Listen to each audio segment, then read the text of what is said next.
जयपाटना block उछला ग्राम पंचायत नुआगुड़ा ग्राम रे मां घमखाई और मां गरबराई देवी मंदिर प्रतिष्ठा सह प्रतिमूर्ति स्थापन करा।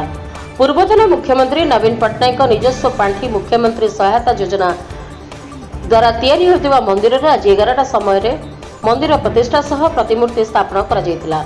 दुईटी प्रतिमूर्ति को गाँव गांधीजी युव अनुष्ठान क्लब गृह बाहर करी मंदिर रे पहुंचवा बेले विभिन्न जगह मां को पूजार्चना करा।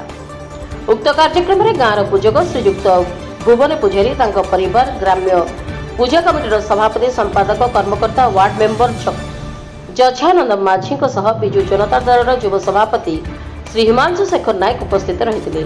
पूजक भाव श्रीयुक्त चंद्र पंडा पूजा करथिबा बेले गाँव महिला मानक सह पूजक भाव श्रीयुक्त चंद्र पंडा पूजा करथिबा बेले गाँव महिला मानक सह ग्रामर लोक माने मां को दर्शन करी आशीर्वाद भिक्षा करिसेंती।